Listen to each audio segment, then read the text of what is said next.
Je pense que mes parents m'auraient géolocalisé ado, je me serais dit mais ils me prennent pour une imbécile. Les pauvres parents se sont dit je lui donne un téléphone pour le géolocaliser pour sa sécurité et en fait il se jette sous les voitures parce qu'il est en train de jouer à Brawl Stars et qu'il lève pas les yeux.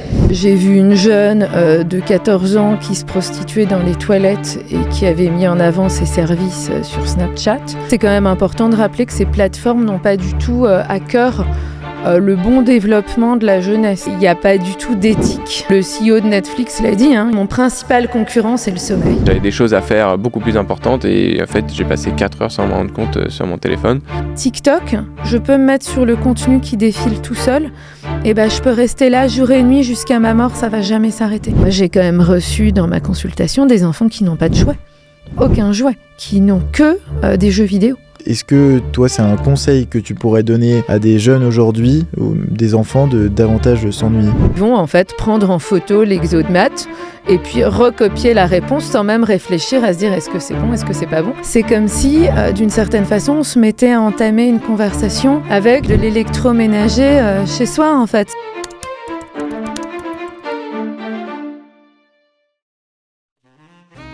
Le numérique, c'est génial, mais dis-moi Lucas, comment on fait pour bien s'en servir ? Et bien pour le savoir, on a créé Scrolletu.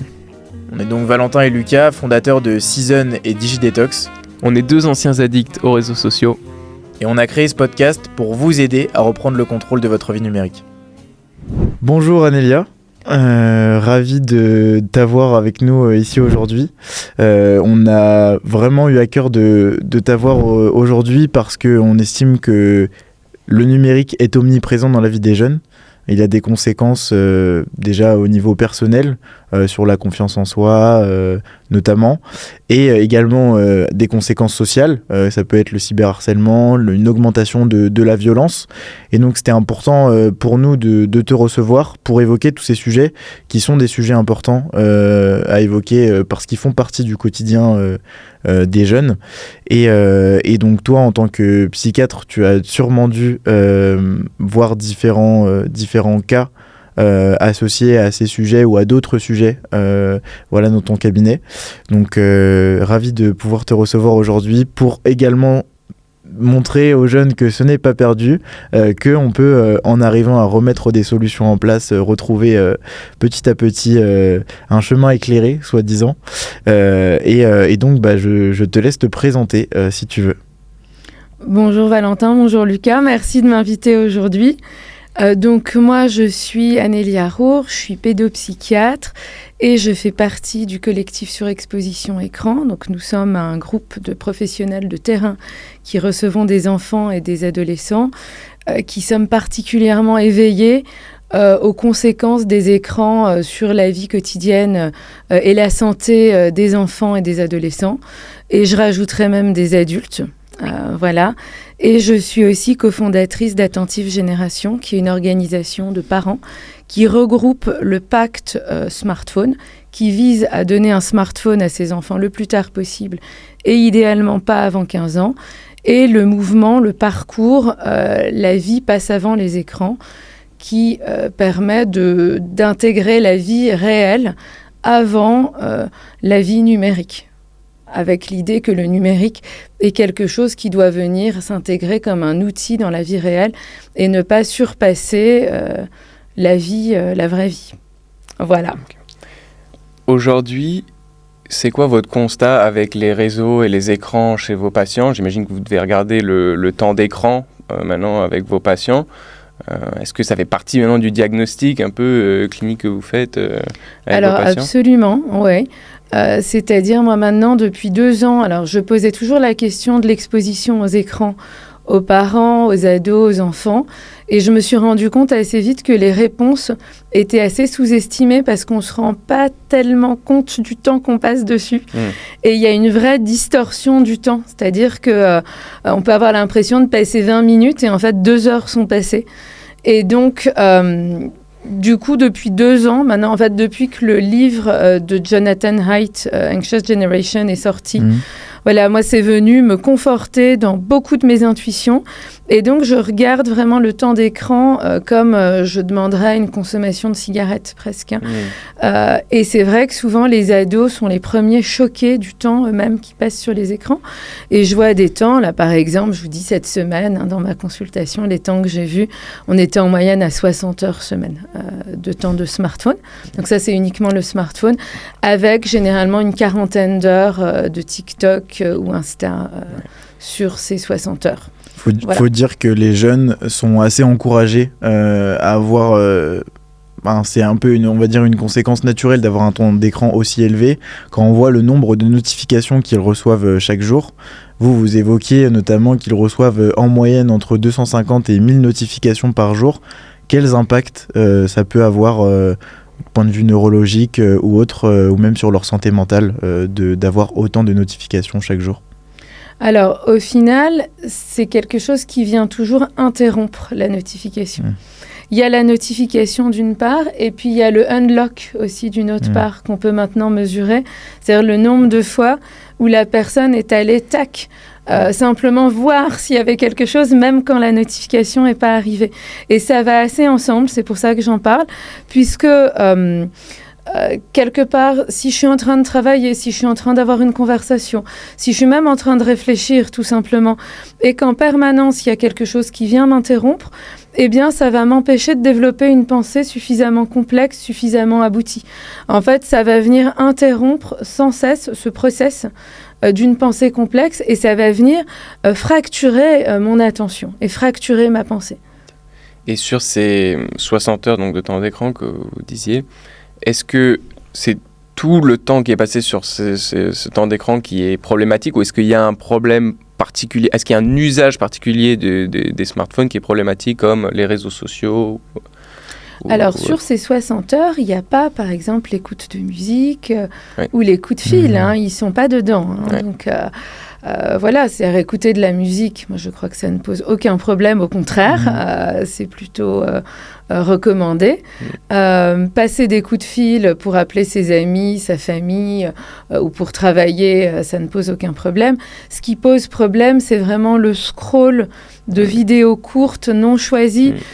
C'est-à-dire, alors on discutait un peu avant de démarrer le podcast, où on se disait en effet, parfois j'ai désinstallé des apps et puis je réinstalle parce que j'ai envie d'aller voir quelque chose en particulier. Donc à partir du moment où je fais ça, je suis actif sur mon application et je vais par exemple regarder quelque chose pour l'éducation ou des news ou de la déco ou de la mode ou de la culture. Enfin, je vais aller regarder quelque chose de précis et puis une fois que j'ai regardé, je vais savoir m'arrêter. Tandis que si je suis prise en fait dans l'algorithme en permanence, je ne sais même plus ce que je regarde, je ne choisis plus rien. Et puis, je vais dans le contenu qui m'est soi-disant destiné, qui est fait sur mesure, entre guillemets, pour moi. Et puis, je suis prise dans ce scroll infini. Il y a une expérience de psychologie comportementale qui est assez intéressante avec un rat, je ne sais pas si vous la connaissez, ouais, qui est l'expérience sur laquelle se sont beaucoup fondés les casinos pour les machines à sous, où il y a un rat en fait qui actionne un levier, oui, vous la connaissez, qui lui délivre au début la bonne quantité de nourriture pour vivre. Nourriture, et donc en fait très vite le rat apprend à appuyer sur ce levier puisque c'est de la nourriture facile. Et donc, il sait que quand il appuie sur ce levier, il a exactement ce dont il a besoin. Donc, il a envie, et puis quand il a besoin, il vient appuyer sur le levier très sereinement. Et puis, ce qui a été fait dans l'expérience, c'est qu'on s'est amusé à changer la quantité de nourriture reçue de façon totalement aléatoire et imprévisible. Avec parfois rien, parfois un tout petit peu, parfois beaucoup trop, parfois juste ce qu'il faut. Et là, on voit que le rat change complètement son comportement et devient complètement fou et vient appuyer tout le temps sur son levier, qu'il est faim, pas faim. En fait, il est complètement désorienté, il ne sait même plus ce dont il a besoin.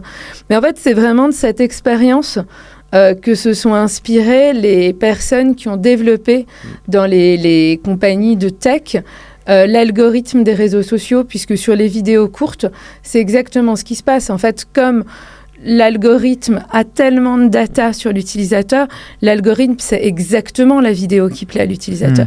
Donc, il pourrait, dans le feed, ne mettre que les vidéos que la personne aime. Mais la vidéo que la personne aime va arriver à peu près chaque 8 ou 9 vidéos. Parce que c'est comme ça qu'on rend le plus dépendant.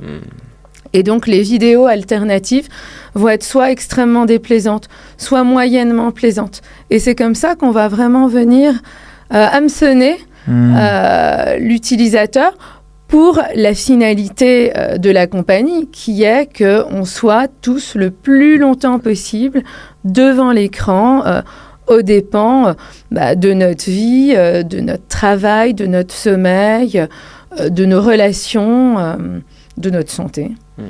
Ce qui est terrible en soi.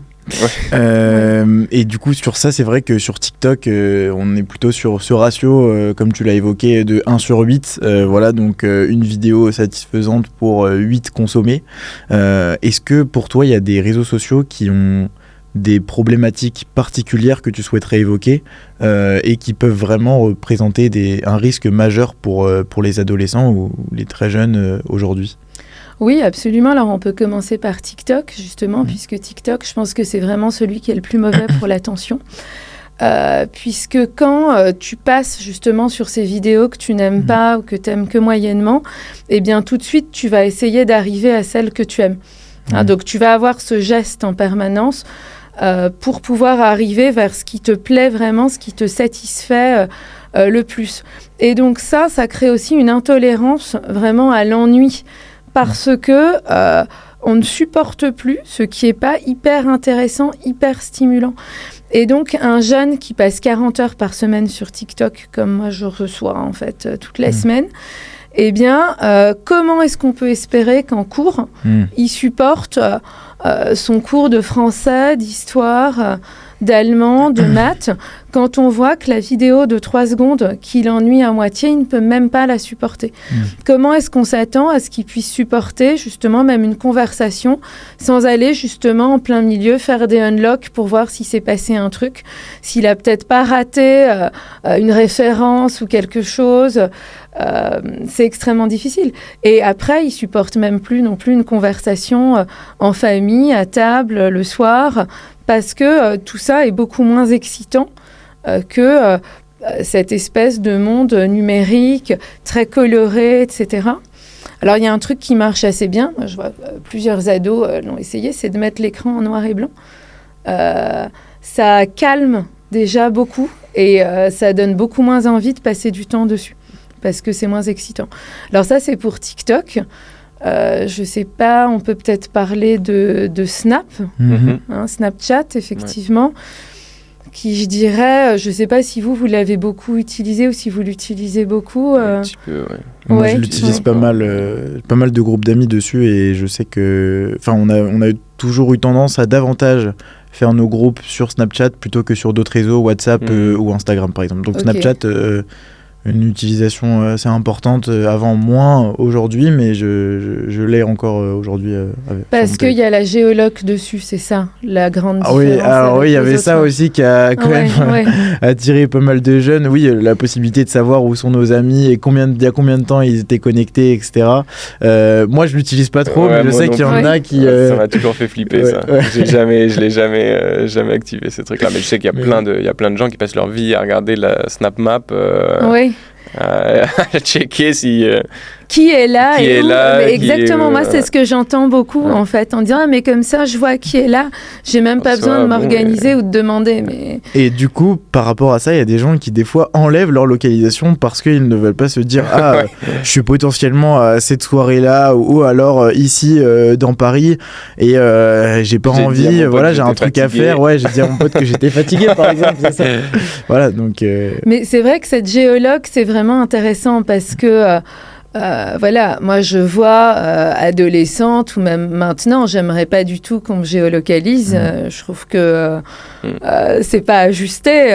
Enfin, je pense pas être un prisonnier sous bracelet. Et je pense que mes parents m'auraient géolocalisé ado. Je me serais dit, mais enfin, ils me prennent pour une imbécile ou ils me font vraiment pas confiance. Et de toute façon, c'était pas possible. Donc ça réglait un peu le problème. Et c'est vrai que je vois maintenant des jeunes qui veulent même pas sortir sans être géolocalisés parce qu'ils ont peur. Et ils pensent qu'en étant géolocalisés, si jamais il leur arrivait un truc, eh bien, leurs parents pourraient intervenir. Et c'est vrai que je me dis, c'est quand même quelque chose qui empêche aussi de développer ses propres ressources, enfin de savoir se débrouiller, s'organiser, de se dire, mais je compte sur le fait qu'on me géolocalise pour me protéger un peu comme un pion sur, comment ça s'appelle, la Snap Map. La Snap Map. Voilà, c'est ça. Carte Snap, c'est ça. C'est ça. Et Snapchat, alors il y a le procès là, en Californie et on parle beaucoup de Snapchat parce que beaucoup de jeunes ont en fait acheté du fentanyl sur Snapchat parce qu'ils ont été abordés par des dealers. Et ça, c'est vrai que moi, c'est quand même ce que je vois ici aussi. Alors, pas avec du fentanyl, mais la plupart des jeunes qui achètent des puffs ou qui achètent du protoxyde d'azote, hyper dangereux d'ailleurs, entre parenthèses. C'est ce qu'il y a de plus dangereux là. Hein.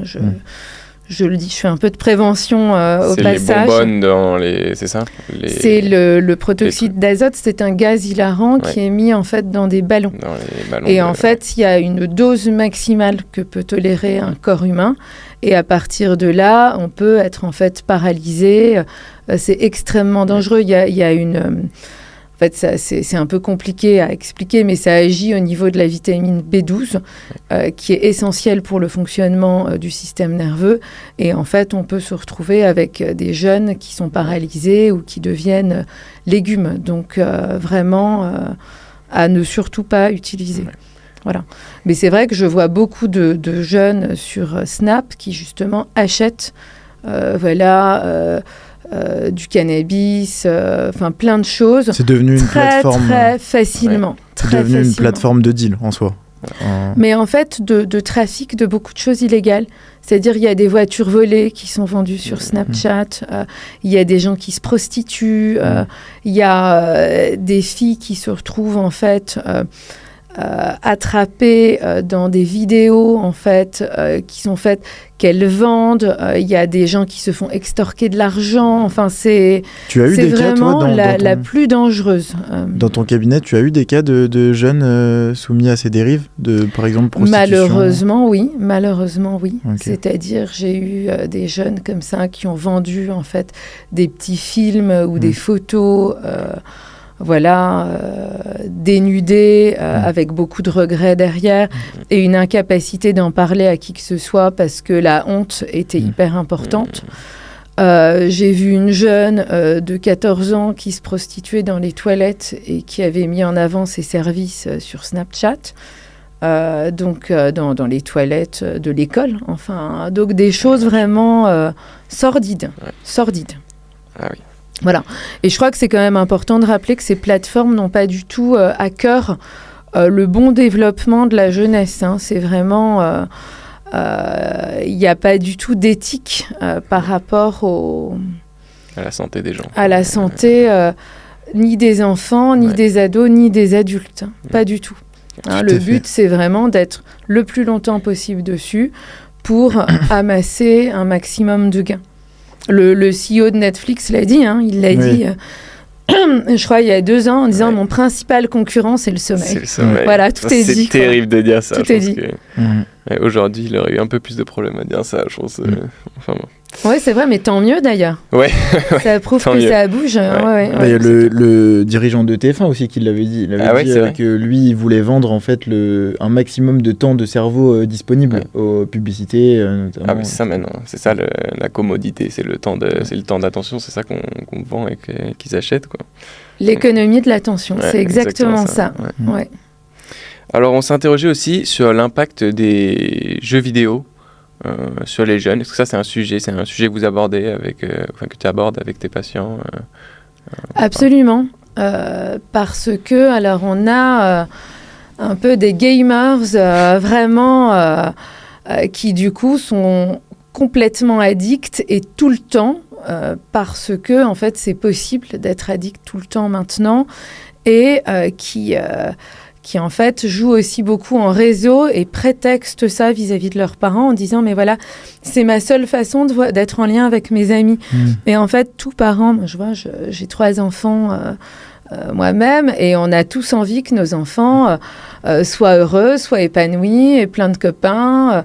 Et c'est vrai que des parents qui se disent mais il voit personne, il sort pas, comme ça au moins il est un peu en lien avec des copains, se retrouvent avec des enfants de 7 ans qui jouent à Fortnite 4 heures tous les soirs. Et ça c'est quand même un petit peu embêtant parce que c'est pas des jeux très intéressants. Et je crois que c'est important de faire la différence entre, par exemple, même une vidéo intéressante, un film intéressant, et puis un jeu intéressant et un jeu qui n'a aucun intérêt. Et je crois que ça, c'est vraiment... moi, je veux apporter beaucoup de nuances dans mon discours par rapport à ça. Parce que c'est vrai que les écrans, tout n'est pas du tout à bannir dans les écrans. Moi, je trouve que regarder un beau film en famille... c'est génial, j'adore le cinéma, mais c'est vrai qu'aujourd'hui, j'entends beaucoup de jeunes ou beaucoup de parents qui me disent il ne peut plus regarder un film. Il scrolle, il suit pas, il supporte pas les temps morts, du coup, il capte pas en fait les subtilités ou les choses qui sont pas dites directement. Et alors, pardon, je fais une digression, mais je reviens aux jeux vidéo. Mais c'est vrai que je vois sur les tout petits, en fait, les parents qui se disent « Ah bah voilà, contenu familial, 0+, donc c'est bon. » Donc on met l'enfant devant pas de patrouille pendant 1 heure. En fait, au bout d'1 heure, l'enfant, il est fou. Il est excité, il saute partout. Et puis les parents disent « Ah mais en fait, ça le calme pas du tout. » Alors il est calme pendant qu'il est devant et après, c'est hyper difficile. Mais c'est normal parce que, en fait, il n'y a pas de début, il n'y a pas de fin, il n'y a pas d'histoire. Il n'y a pas de moralité, il se passe rien. C'est inregardable, en gros. Donc, et d'ailleurs, les parents, même, je dis, mais vous regardez avec lui ? Ah bah non, hein, ou alors je fais mes courses en ligne à côté. Je dis, mais oui, mais pourquoi vous regardez pas ? C'est parce que c'est inregardable. Donc, mettez pas ça à votre enfant. Il vaut mieux mettre un vieux Disney ou un documentaire un peu lent, où au moins, il y a un début, une fin, un peu de conflictualité, une morale, une histoire, où à la fin, l'enfant, d'ailleurs, il termine de regarder, il est tout à fait normal, entre guillemets, c'est-à-dire comme d'habitude, parce qu'il a eu un contenu de qualité. Alors, cette digression pour dire que les jeux vidéo, c'est un peu la même chose. Voilà. Fortnite, je ne sais pas si vous avez joué un peu à Fortnite. Une partie, ça dure quoi, 20 minutes à peu près ? Ça dépend à quel point on est bon. Mais ça dure entre combien de temps ? C'est 20 minutes. Les plus longues, 25-30. Et puis sinon, ça peut être du très court. Ça peut durer 2 à 5 minutes. Quoi. Et c'est quand même tout le temps la même chose. Moi, j'avoue, au début, j'ai téléchargé par curiosité. J'ai trouvé ça tellement nul. Joué à Fortnite ? J'ai effacé. Ouais, j'ai essayé. J'essaye tout. J'essaye tout, sauf TikTok parce que j'ai trop peur pour mes datas. Ça, j'ai jamais mis TikTok dans mon téléphone. Mais non, j'ai tout essayé. J'ai essayé Brawl Stars, j'ai trouvé ça nullissime. Roblox, encore plus nul. Non, c'est-à-dire, c'est vraiment des jeux. En fait, pour moi, c'est l'équivalent de Candy Crush. Quoi. Même chose. Et c'est vrai que. Candy Crush, part peut-être au fin fond du Covid. Ça a juste jamais été possible. Donc, c'est-à-dire, c'est vraiment une boucle. C'est tout le temps la même chose. Alors après, ils changent un peu le décor ou l'arme, je sais pas quoi. Mais c'est pas des jeux quand même hyper intéressants. Il n'y a pas une quête, il n'y a pas quelque chose où on évolue, où on découvre quelque chose au fur et à mesure. Enfin, tout est un peu dit, hop, il y a la partie, on zigouille tout le monde, et puis allez, hop, c'est fini, on recommence. C'est vraiment un peu le même cycle où voilà, hop, on répète, et puis hop, on recommence, on répète, et puis oui, c'est peut-être légèrement différent, mais ça reste quand même la même chose.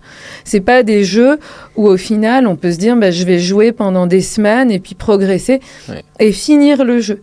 Puis une fois que j'ai fini le jeu, je peux peut-être le passer à quelqu'un ou démarrer un autre jeu d'une certaine façon. L'accessibilité des jeux vidéo de par le niveau ou la profondeur du jeu, on va dire, de ce que tu évoques là, rend aussi du coup le comportement addictif beaucoup plus important. Quoi. Exactement. C'est des jeux de l'économie de l'attention en fait. C'est des jeux qui sont arrivés un peu au même moment que le scroll infini, qui utilisent un peu les mêmes mécanismes de trucs rapides, récompenses rapides, etc. Exactement. Et puis Brawl Stars, il y a aussi alors je sais plus, c'est des trophées ou des flammes. Des trophées. Des trophées, voilà, oui, non, les flammes, c'est dans Snap, effectivement. Mais donc, il y a cette idée de dire, mais je le laisse comme ça. Et puis, en fait, je suis peut-être censée faire mes devoirs ou jouer au tennis ou discuter avec mes parents. Mais en fait, je suis en train de penser à mon trophée. Donc, ça va pas du tout. Et c'est vrai que Brawl Stars, à un moment, dans la rue, moi, je reconnaissais les enfants qui jouaient à Brawl Stars ou dans ma salle d'attente. Parfois, des nouveaux à qui je disais, mais vas-y, éteins Brawl Stars. Et puis, viens me voir, on va discuter. Il me dit, mais comment vous savez que je joue à Brawl Stars? Je dis, mais malheureusement, ça se voit. C'est-à-dire, ça se voit dans l'air, les mains, la posture, en fait, ça se voit. Et c'est vrai que dans la rue, tous les gamins qu'on voit qui traversent la rue, qui sont en train de jouer à Brawl Stars, alors là, c'est un peu moins cette année quand même, Brawl Stars. C'est plus Roblox qui a pris le relais, mais c'est vrai qu'il y a jeu, et je crois qu'il faut vraiment insister là-dessus. Et c'est vrai que c'est très important, point hyper pertinent que tu as relevé, le fait de ne presque plus être dans l'instant présent, donc de penser en continu à ce jeu ou à ce qu'on va y faire aussi. Il y a des jeunes aujourd'hui qui ne pensent pas à des jeux, mais qui vont penser aussi beaucoup à la discussion qu'ils peuvent entretenir avec une intelligence artificielle. On a vu arriver dernièrement du coup l'arrivée des chatbots, donc les assistants virtuels avec lesquels les jeunes peuvent s'entretenir.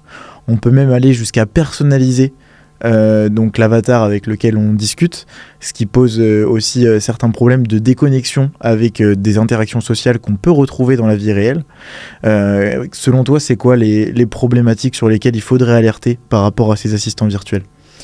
Alors, très intéressant, effectivement, parce que tu as une étude américaine qui est sortie, je dirais maintenant, il y a 2 ou 3 ans déjà, qui disait que 100%, en fait, donc quasiment une majorité d'adolescents ne décrochaient jamais de son smartphone. Donc, c'est-à-dire pas forcément en étant dessus, mais simplement dans le fait d'y penser, de faire les unlocks, là, de le toucher, de l'avoir dans la poche, un peu comme un doudou, en fait. Et c'est vrai qu'on voit parfois, hier j'avais une jeune fille comme ça en consultation, avec qui je discutais, elle avait son smartphone là, et puis elle le caressait avec son pouce, en fait, comme on voit faire des bébés avec un doudou, en fait, qui sont vraiment en train de caresser leur doudou. C'était assez étonnant à voir. Et le fait d'avoir maintenant ces IA en plus dans le smartphone sont encore une raison de plus pour ne pas décrocher de ce smartphone et être en fait branché dessus tout le temps. Puisque ce qui est problématique, en fait, c'est vraiment l'illimité. C'est la notion d'illimité. C'est-à-dire, TikTok, je peux me mettre dessus, je peux me mettre sur le contenu qui défile tout seul, et je peux rester là jour et nuit jusqu'à ma mort, ça va jamais s'arrêter. Et moi, pendant ce temps-là, j'aurais rien fait. Mes souvenirs, ce sera pas les miens. Ma vie, je l'aurais pas vécue, je serais complètement passée à côté. Et alors, ces chatbots, c'est un peu la même chose parce que on peut même, en fait, simplement avoir la voix et converser avec eux. On peut leur donner une image qu'on regarde et avoir l'impression de parler à quelqu'un comme si on passait un appel visio. Je ne sais pas si vous avez déjà essayé. Si, j'ai essayé. C'est assez perturbant. Alors moi, je vous disais, tous les nouveaux trucs qui sortent, je regarde, j'essaye de réfléchir. Et en effet, ça crée en fait cette idée d'ami artificiel, d'amitié artificielle, alors que pourtant, dans l'amitié, il y a aussi le mot aimer, en fait. Et donc, il y a quelque chose de l'ordre relationnel. Et il s'agit d'une machine, il faut le rappeler. C'est comme si, d'une certaine façon, on se mettait à entamer une conversation avec, je sais pas, de l'électroménager chez soi, en fait. Ce serait très bizarre. Enfin, si je commençais à remercier la machine à laver en disant, mais comme c'est propre, voilà, enfin, je prends un exemple grotesque exprès, parce qu'au final, si on y pense, au fond, c'est vraiment ça. C'est-à-dire, c'est quelque chose qui vient mimer le langage humain, qui a appris quelque chose et qui vient répondre toujours avec le biais de confirmation. Donc, le biais de confirmation, je réexplique ce que c'est. C'est le fait qu'on a un peu tous des idées qui sont liées à nous-mêmes, à notre éducation, à notre moralité, à nos intuitions. Et on vient chercher à les confirmer en permanence. dans ce que quelqu'un nous dit, même si en fait il dit pas tout à fait la même chose que nous, on va entendre ce qui vient nous conforter dans notre idée. Donc l'idée d'en avoir conscience, c'est d'essayer de mieux écouter les autres aussi. Et en fait, donc pourquoi je parle de ça ? Parce que quand on est face à un chatbot, une IA, un friendbot, etc., qui va venir nous conforter en disant « mais oui, tout ce que tu penses, là c'est normal de ressentir ça, oui, tu pourrais peut-être faire ça, etc. » Eh bien, ça ne va pas du tout nous challenger comme pourrait le faire un vrai ami, pour le coup. Et on a aussi cette disponibilité permanente qui est problématique, c'est-à-dire dans la vraie vie, je ne peux pas appeler mes amis en pleine nuit, les réveiller, s'attendre à ce qu'ils m'écoutent, qu'ils soient disponibles tout le temps, qu'ils soient toujours de bonne humeur, qu'ils soient toujours compétissants. En fait, un être humain, ce n'est pas comme ça.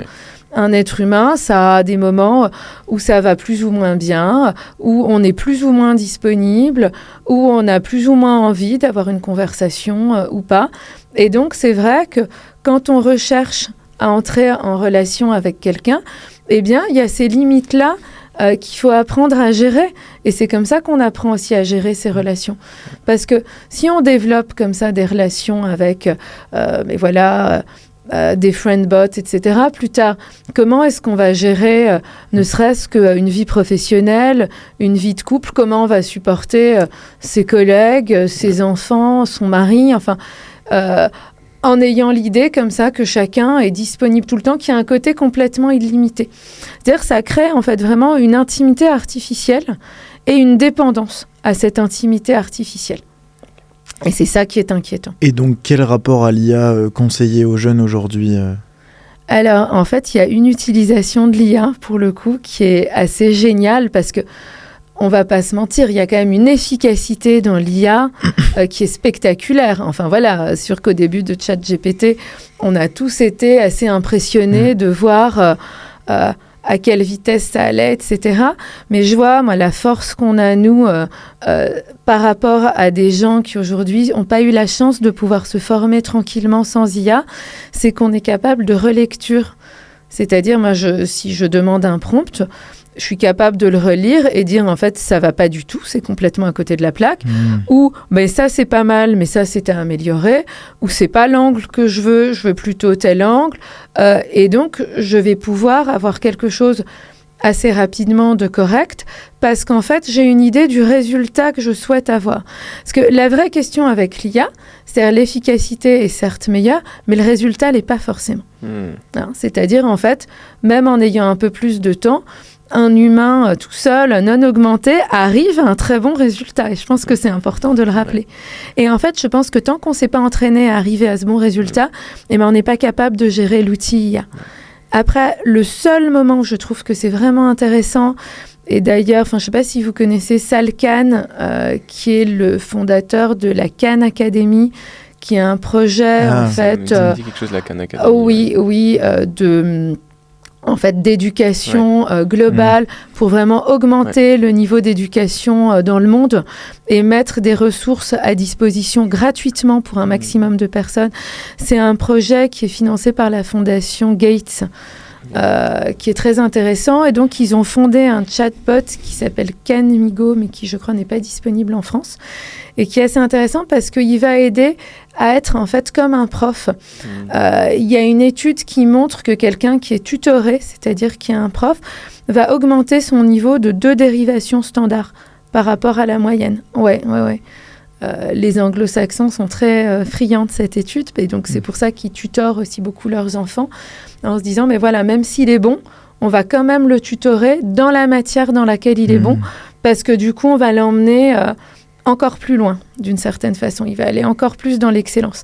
Et donc, c'est vrai que ce projet, donc justement, de la Khan Academy, c'est de dire, mais voilà, par exemple, un enfant qui n'a pas des parents qui peuvent l'aider, qui n'a pas un tuteur qui vient l'aider à la maison, qui a un prof qui ne prend peut-être pas les questions et qui dit débrouillez-vous, eh bien, il va pouvoir intelligemment aller reprendre son cours ou reprendre un exercice qu'il a raté. Et en fait, l'application va voir là où il s'est trompé, va voir là où le raisonnement n'est pas bon et va essayer de lui expliquer comme un prof l'aurait fait, mais ne va jamais faire à sa place. Okay. C'est-à-dire, il ne va pas pouvoir faire, moi, ce que font les 90% de mes patients, et qui me le disent d'ailleurs, ce que je trouve très bien, mais où ils vont en fait prendre en photo l'exo de maths et puis recopier la réponse sans même réfléchir à se dire est-ce que c'est bon, est-ce que c'est pas bon, parce qu'ils partent tous du principe que ChatGPT est forcément meilleur qu'eux. Et c'est ça qui est un peu rageant d'une certaine façon. Ce qui peut aussi faire perdre confiance en soi sur ses capacités, quoi. Complètement. Justement, est-ce qu'on pourrait peut-être commencer par aborder le sujet des impacts un peu personnels des réseaux, de l'IA, etc. Moi, je sais que, par exemple, les réseaux, ça joue énormément sur ma confiance en moi, que ce soit parce que forcément, je suis en train de scroller sur les réseaux, je me compare à ce que je vois sur Internet, je me dis, ils ont une vie de fou, ou, je sais pas, un corps de fou, moi, à côté, c'est nul. Ou parce que je vais passer 3 heures, 4 heures à scroller comme un con sur les réseaux, et après, me retrouver à me dire, en fait, j'ai rien fait. Alors, j'avais des choses à faire beaucoup plus importantes et en fait j'ai passé 4 heures sans m'en rendre compte sur mon téléphone. Donc est-ce que ce sujet de la confiance en soi et de l'impact des réseaux sur la confiance en soi, c'est quelque chose que tu abordes aussi avec tes Alors patients? Ce que tu décris, c'est exactement ça. C'est-à-dire en fait la plupart des personnes, après avoir scrollé, se sentent moins bien qu'avant. Voilà, et nous c'est aussi pour ça qu'on essaye de repousser au maximum l'âge du smartphone, parce qu'en fait le smartphone c'est vraiment le vecteur de tout ça, c'est le vecteur des réseaux, c'est le vecteur de l'IA, c'est le vecteur en fait de cette comparaison qui en fait peut être vraiment extrêmement néfaste et avoir des conséquences très graves sur la confiance en soi, l'estime de soi, créer vraiment des idées de dévalorisation, voire même, moi je reçois des jeunes qui ont envie de mettre fin à leur jour parce qu'ils se sentent pas assez bien. Et donc c'est vrai qu'on essaye vraiment de repousser au maximum. Et en particulier, nous on est plus sur un âge en disant le plus tard possible et idéalement pas avant 16 ans, plutôt 16 ans que 15 ans, parce que 16 ans, généralement, la puberté est passée. Et la puberté, c'est vraiment un moment de remaniement complet de l'individu, de sa pensée, de son corps. Et donc, il vaut mieux, tant que cette période-là n'est pas terminée, ne surtout pas entrer dans ce cycle de comparaison malsaine. Oui, et à des modèles totalement irréalistes, rappelons-le. Notamment, d'autant plus avec l'IA, qui permet de créer aussi des choses totalement irréalistes et qui ont l'air tout à fait vraies. Et je crois que c'est vraiment important d'avoir suffisamment de temps pour se développer et intégrer ce qui est réel avant d'aller se confronter à des mondes virtuels qui peuvent même, on le voit chez certains patients, venir créer des faux souvenirs où ils ne savent plus si ça s'est vraiment passé dans la vraie vie ou si ce n'était pas dans la vraie vie.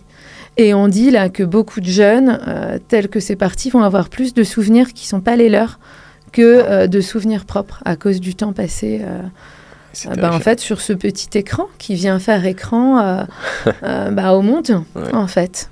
Et les algorithmes, ils en jouent en soi aussi de cette potentiellement perte de confiance en soi que peuvent avoir les jeunes s'ils sont exposés à différents contenus très sensibles, donc par exemple ça peut être de scarification, des contenus assez violents qui vont avoir tendance à consommer davantage et donc ils vont avoir tendance de plus en plus à recommander ce type de contenu, ce qui peut amener à ce type de comportement de scarification ou autre, ou même de volonté de maigrir. Il y a eu beaucoup une grosse tendance qui a été fortement mise en avant, comme quoi le corps de jeunes femmes devait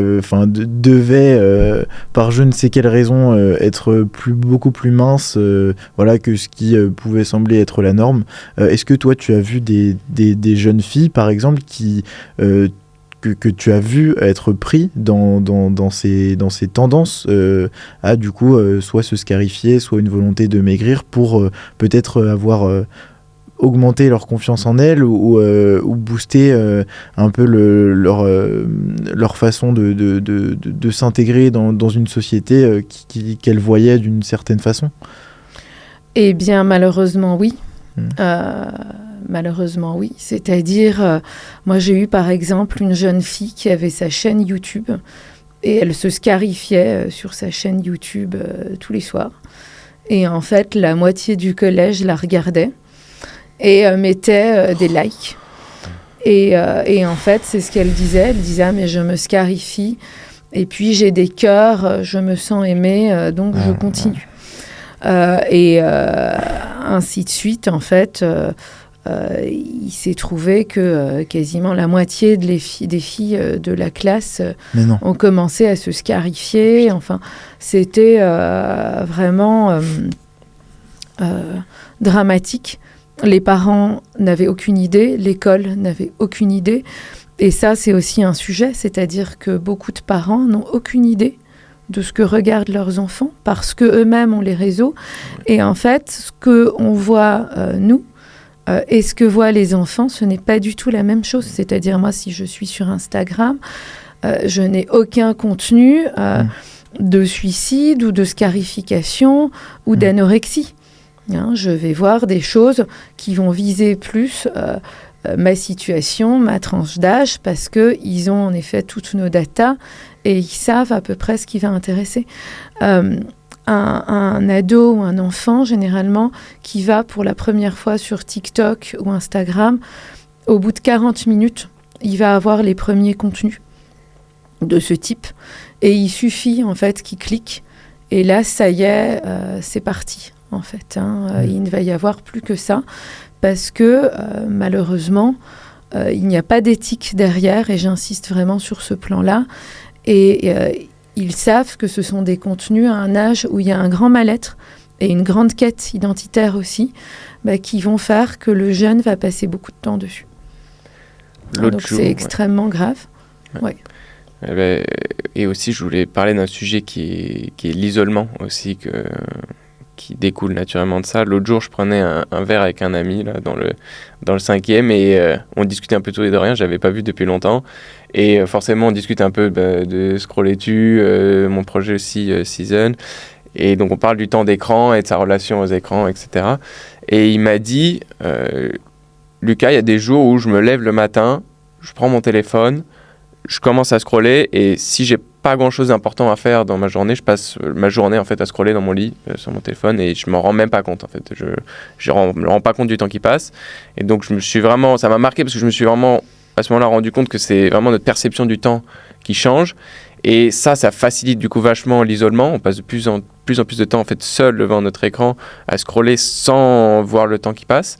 Est-ce que ce sujet de l'isolement, c'est aussi quelque chose que tu abordes avec tes patients et qui est Alors absolument, c'est vraiment le paradoxe, c'est-à-dire, et c'est aussi ce qui fait que beaucoup de parents ont besoin d'être soutenus dans leur parentalité parce qu'ils n'osent pas interrompre, parce qu'ils ont l'impression que c'est la seule façon pour leurs enfants d'avoir une vie sociale.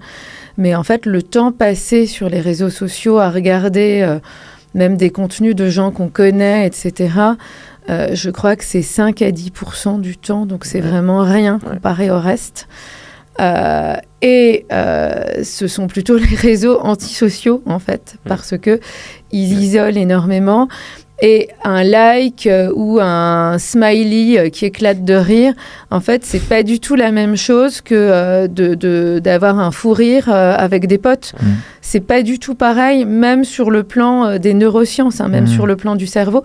Et sur le plan aussi humain, le plan relationnel, c'est pas du tout pareil. C'est-à-dire, c'est vraiment un peu des interactions sociales pauvres. Alors, plein de petites interactions, des petits cœurs et compagnie.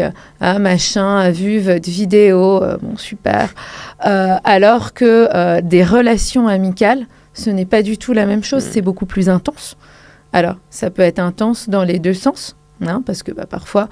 les gens sont pas dispo ou parfois au contraire ils sont dispo et ce sont de super moments et ce sont des souvenirs beaucoup plus forts de se souvenir, de se dire mais voilà on est allé faire ça, on est sorti là et puis il s'est passé je ne sais quoi, plutôt que de dire j'étais dans ma chambre toute la journée en train de scroller et puis machin m'a mis un like. Enfin c'est un peu triste d'une certaine façon. Et ça, je crois que la nouvelle rébellion, d'une certaine façon, aujourd'hui, c'est d'éteindre son téléphone et de sortir et puis d'oser appeler les autres en disant mais allez, on y va, on sort, et puis on voit bien ce qui va se passer. Et on n'a pas besoin de suivre une trend ou quoi que ce soit. On va créer la trend, en fait, parce que on est jeune, on a la vie devant nous, et c'est comme ça qu'il va se passer des choses mémorables et intéressantes. Enfin, on va réinvestir la vraie vie, le vrai monde qui est merveilleux. Et je crois que d'ailleurs la trend a un peu commencé parce qu'il me semble qu'en tout cas en France, le temps d'écran moyen a commencé à baisser un petit peu il me semble cette année par rapport à avant. Alors je ne sais pas si c'est le cas chez les jeunes encore, mais je pense qu'en général il y a quand même une prise de conscience qui arrive, qu'on a envie de se reconnecter un peu au réel avec la rapidité de l'IA, la rapidité des réseaux et tout. Je pense qu'on a un peu envie de s'ancrer. Mais ça, c'est une bonne nouvelle. Ouais. Et puis je crois que les parents et les adultes doivent aussi montrer l'exemple, parce qu'à un moment donné, même en ayant pu se construire en fait sans tout ça, on est aussi facilement pris par ces algorithmes qui sont hyper performants. On perd aussi le fil du temps. Donc moi, je crois qu'il y a des petits trucs qui marchent assez bien, c'est-à-dire, on en parlait tout à l'heure, mais de par exemple désinstaller des apps et de se dire, mais au final, je vis très bien sans, et puis de temps en temps réinstaller l'app en disant, mais voilà, je veux voir si j'ai des messages, ou je veux aller chercher une info en particulier, ou regarder quelque chose voilà, ou qu'on m'a envoyé ou qui m'intéresse, mais en le désinstallant ou en le faisant depuis un ordinateur, parce qu'au final, ça marche très bien aussi. Voilà, ces mails, on peut aussi se dire qu'on les consulte d'un ordinateur et qu'on enlève les petites notifications en se disant, mais je les consulte par exemple le matin et le soir, et puis j'estime que ça suffit. Enfin, c'est-à-dire chacun peut aussi définir la zone avec laquelle il est à l'aise. Et pouvoir recevoir des coups de fil s'il y a des urgences, pouvoir être joignable, oui, mais être capté en permanence, non. C'est-à-dire, le but, c'est quand même effectivement de vivre la vraie vie. Sur les réseaux, on peut mettre des limites, c'est-à-dire quand on regarde son temps d'écran et qu'on voit là où on passe le plus de temps, on peut mettre des limites. On peut mettre son écran en noir et blanc. On peut enlever les likes, ça aide énormément. C'est vrai que d'ailleurs, beaucoup de gens ne savent pas qu'on peut le faire. Beaucoup d'adolescents qui me disent être vraiment prisonniers des likes et guetter qui va aimer une photo, quoi que ce soit. Le fait de les enlever et de plus voir les likes des autres et de ne plus voir les leurs, en fait, ça libère aussi du temps. Et puis, ce qui aide énormément aussi, c'est la distance physique. C'est-à-dire, si j'ai tout le temps mon portable dans ma poche ou sur moi, ou que je suis en train de tenir mon portable en permanence, eh bien, je vais forcément être plus captée que s'il est au fond de mon sac ou dans une autre pièce et qu'au final, je ne m'en mêle pas. Alors, il y a pas mal de gens qui travaillent justement dans la tech qui disaient, en Californie notamment, alors totalement déjà bannir les écrans pour leurs enfants, leurs familles et même eux-mêmes, et les mettre dans des écoles justement sans tablette, sans écran, pour développer l'écrit. Alors en France, on a été un peu moins impacté par ça, mais c'est vrai que dans beaucoup de pays, il n'y avait plus du tout d'écriture manuelle, donc ça c'était quand même problématique. Et d'avoir par exemple un endroit dans la maison où on dépose tous les écrans, et puis même une ligne fixe où on sait que si on a besoin d'être joint, les gens qui ont besoin de nous joindre connaissent ce numéro, peuvent appeler, et puis simplement même un téléphone qui peut sonner parce que quelqu'un appelle. Mais se dire, voilà, on met tout là et on est libre. C'est vrai que cette omniprésence du smartphone, comme tu l'as rappelé tout à l'heure, pose problème, et elle peut aussi impacter les jeunes sur leur sommeil. Est-ce que toi tu as vu par exemple dans ton cabinet des jeunes qui manquaient de sommeil à cause de cette omniprésence de temps passé sur les écrans, cette peur potentiellement de passer à côté d'une information, poursuivre la connexion avec les autres jusque très tard dans la nuit et puis très tôt le matin aussi avant d'aller en cours? Est-ce que tu as des exemples de jeunes impactés notamment au niveau de leur sommeil par les écrans? Oui, plein, et d'adultes aussi, d'ailleurs, parce que il y a effectivement cette peur de rater quelque chose, et puis ce côté où ils peuvent être très captés tout le temps. Et en plus, les ados, généralement, ont un rythme qui n'est pas tout à fait le même que les enfants ou les adultes. C'est-à-dire qu'il y a un côté couche tard, lève tard, qui est physiologique, qui est tout à fait normal. Mais du coup, les écrans dans la chambre vont en fait aggraver ça. Et donc, moi, je vois en effet des jeunes qui me disent qu'ils sont plus capables de dormir. Alors, je vais rappeler ce que devrait dormir un enfant, c'est-à-dire donc un tout petit devrait dormir à peu près 12 heures par nuit. Et puis après, on est entre 9h et 11h, donc 10 heures en moyenne. Et ça, c'est en fait jusqu'à des âges de grands adolescents.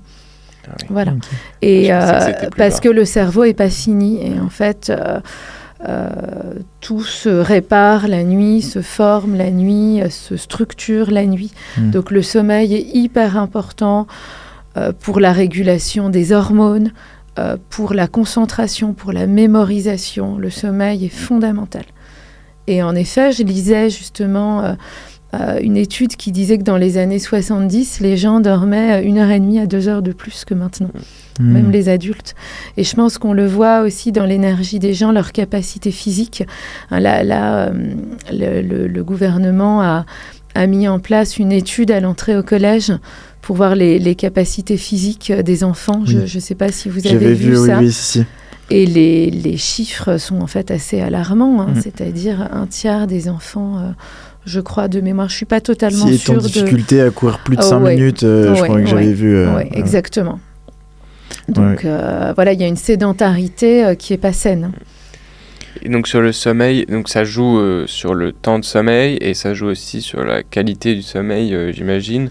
Avec mes recherches pour Season, j'avais testé pas mal de méthodes pour essayer de réduire le scroll et de se sentir mieux dans sa vie de tous les jours vis-à-vis de son téléphone. Et j'avais testé notamment de pas regarder mon téléphone 1 heure avant de dormir. Bon, ça paraît peut-être normal pour plein de monde, mais pour moi, c'était pas du tout un réflexe naturel. Et j'ai remarqué que immédiatement, je dormais beaucoup mieux et que du coup, même si je dormais la même période de temps, j'avais un sommeil qui était beaucoup plus efficace et je me réveillais le matin, je me sentais beaucoup mieux. Est-ce qu'il y a un lien comme ça entre... Alors oui, en fait, qui est lié à la lumière bleue des écrans. Qui vient en fait stimuler la sécrétion d'hormones qui réveillent le corps parce que ça ressemble à la lumière du matin, du lever du soleil. En fait, nos corps datent de bien avant l'électricité. Et donc, c'est vrai que tout le système du corps est fait sur le soleil et les rythmes du soleil, et donc la lumière du matin, la lumière du soir. Donc, on sait notamment que la lumière orange de fin de journée vient créer une sécrétion de mélatonine dans le corps, qui est l'hormone qui va aider à s'endormir après. Et donc, les écrans bleus font exactement le contraire. Voilà, et donc vont comme ça sécréter des hormones qui vont venir réveiller, donc stresser en fait le corps et donc altérer la qualité du sommeil. Donc c'est un ressenti qui est tout à fait validé voilà, par les données scientifiques. Okay. Exactement. Et pour poursuivre du coup plutôt sur les conséquences sociales, on sait qu'aujourd'hui le harcèlement et particulièrement le cyberharcèlement prend une place importante dans la vie des jeunes aujourd'hui. Donc il y a beaucoup de cas dans des collèges, même des lycées. Même 9 cas de harcèlement ont lieu en ligne. Est-ce que toi c'est aussi des choses que tu peux voir? Est-ce que tu as des conseils à donner pour éviter notamment d'être pris dans certains pièges face à des jeunes qui pourraient être soumis à du cyberharcèlement? Oui, bien sûr. Alors, en effet, quand je discute parfois avec des proviseurs de collège et de lycée, c'est ce qu'ils me disent, que tous leurs conseils de discipline, généralement, c'est du cyberharcèlement en ligne. Alors, je crois que ce qui est difficile là-dedans, c'est en effet tout ce qui est passé en mode virtuel, donc tous les groupes de classe, tous les réseaux, etc. Et puis, soyons honnêtes, un âge de prise de décision qui n'est pas du tout mature, parce que, voilà, on a tous eu 12, 13, 14, 15 ans, c'est vraiment pas les âges où on prend les meilleures décisions dans la vie. Et on peut regretter ce qu'on fait. Et c'est vrai que pareil, quand je discute avec des patients, souvent ils me disent « Mais oui, j'ai envoyé tel message, j'ai regretté, j'ai envoyé telle photo, j'ai regretté, je me suis confiée à machin qui a mis ce que je lui avais dit, mon secret, qui l'a envoyé à toute l'école ou qui l'a mis sur les réseaux. » Enfin, le cauchemar en fait. Donc ça, c'est vrai que c'est difficile. Donc je crois que de façon générale, il vaut mieux jamais envoyer sa photo. Il vaut mieux ne pas poster trop de choses personnelles. Il vaut mieux pas dévoiler en fait toute sa vie, c'est-à-dire où on habite, ce qu'on fait, où on fait telle activité, où on va. Je crois que c'est important de garder une certaine discrétion. Ça protège. Je pense que ça protège. Oui. Merci. Là, j'ai eu des cas pas mal depuis le mois de janvier que j'avais jamais eu avant avec l'application Grok, de jeunes qui en ont dénudé d'autres, qui ont envoyé les photos à tout le monde. Enfin, c'est compliqué. Hein. C'est compliqué avec des conséquences graves aussi pour les victimes. Donc la meilleure façon, ceci dit, ça reste vraiment de ne pas être avec un smartphone trop jeune, parce que c'est un outil extrêmement puissant. Je voulais parler aussi d'un sujet qui m'a marqué récemment. Mon frère, qui a 3 ans de moins que moi, il me raconte des anecdotes au lycée quand il était en terminale. Là maintenant il est à l'université, mais quand il était en terminale, il me racontait qu'il avait des amis et des gens en classe qui poussaient des cris d'animaux en classe, qui manquaient complètement de respect aux professeurs. C'était complètement le zoo en classe. Et moi, j'étais dans le même lycée, alors juste à peine 3 ans avant, dans les mêmes classes, et il n'y avait pas du tout ça. Il y avait un respect pour les professeurs. Le pire qu'on puisse faire, c'était peut-être aller se mettre derrière et dormir un petit peu, mais c'était pas pousser des cris d'animaux et manquer complètement de respect aux professeurs dans ce sens-là. Est-ce qu'il y a un sujet aussi avec les réseaux et peut-être la violence ou ce côté d'être complètement très... Je ne saurais même pas comment expliquer, mais oui, violent, irrespectueux, qui découle des réseaux. Et c'est quoi les répercussions dans les salles de classe ? Alors justement, je crois que c'est en lien avec ce côté relationnel et humain. C'est-à-dire, c'est très important quand on est adolescent de se former au lien humain. Et au final, le collège, le lycée et son temps libre, c'est vraiment le moment pour faire ça. Et si on est capté 60 heures par semaine sur un écran, eh ben c'est 60 heures où on ne développe pas ce lien humain. Et c'est vrai que on voit que les capacités d'empathie sont beaucoup moins bonnes qu'elles n'étaient. On voit beaucoup de jeunes qui ne savent plus regarder dans les yeux, qui n'arrivent plus, en fait, parce que, justement, il y a ces petites vidéos courtes, etc., à lire les micro-expressions, en fait, sur un visage, qu'on apprend à force de regarder des visages, c'est-à-dire de pouvoir voir si quelqu'un est intéressé, si quelqu'un, au contraire, pense à autre chose, si quelqu'un a l'air triste ou stressé, s'il s'ennuie, parce que il y a cette perte aussi de sens du détail dans toutes les expressions du visage. Une intelligence émotionnelle, quoi. Exactement. En fait, dans même le cerveau, on a une zone qui est vraiment dédiée au visage humain. Une zone qui est dédiée à la voix humaine, qui n'est pas du tout traitée comme n'importe quel bruit environnant. Et si on ne... au final, si on ne renforce pas tout ça, ça ne se développe pas suffisamment. Donc, il y a vraiment l'aspect relationnel et cet aspect est vraiment aussi en lien avec les neurosciences. C'est-à-dire, c'est tout à fait cohérent. Et ce qui est important dans ce que tu dis, c'est vraiment cette dimension humaine de se dire, mais voilà, le prof est là pour faire cours. Alors oui, parfois, on est fatigué et c'est un peu le chahut et puis les profs savent... la plupart remettre un peu tout ça au carré, mais c'est vrai que quand il y a vraiment une perte de contact avec l'humanité et le relationnel et la vraie vie, et on a l'impression qu'on peut faire un peu tout ce qu'on veut, quand on veut, qu'il n'y a plus de limites, je reviens à cette idée d'illimité qui est problématique, eh bien ça vient vraiment nuire aux relations humaines. Et c'est ça qui est inquiétant d'un point de vue sociétal. Je donne un autre exemple. Je parlais des gens qui jouent à Brawl Stars dans la rue, où les pauvres parents se sont dit, je lui donne un téléphone pour le géolocaliser pour sa sécurité. Et en fait, il se jette sous les voitures parce qu'il est en train de jouer à Brawl Stars et qu'il ne lève pas les yeux. Souvent, quand on marche dans la rue et qu'on regarde devant soi, eh bien, on voit la personne qui arrive en face et on voit qu'on va pouvoir se décaler, passer sur le côté, etc. Là, on voit vraiment beaucoup de gens qui sont dans une bulle autour d'eux avec leur monde et leur écran. Et puis, on voit qu'ils sont presque surpris quand quelqu'un surgit.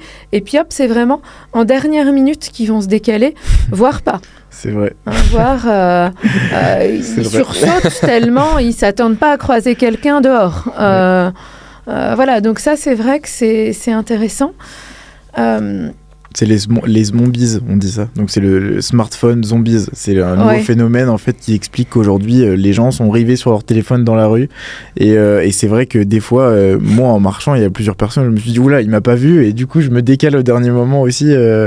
Mais oui, tout à fait, je me reconnais aussi dans ce que tu as dit. Oui, et c'est amusant. Là, je voyais un film, une vidéo qui a été partagée par Gilles Vernet justement. Okay.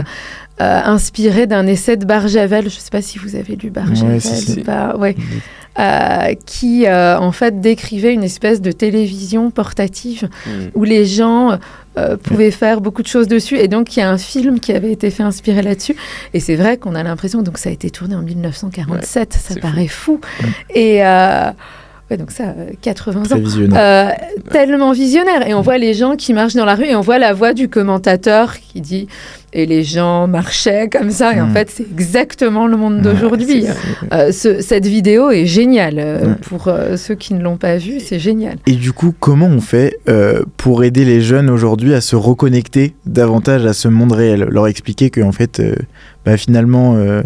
il n'y a pas que le scroll et qu'on peut vivre justement des meilleures, enfin les vraies émotions, elles se vivent dans la vraie vie quoi. Et aller à la rencontre de l'humain, soit par l'échange avec son professeur, réapprendre à retrouver de la qualité dans les échanges qu'on peut avoir avec nos proches, nos amis, des inconnus aussi.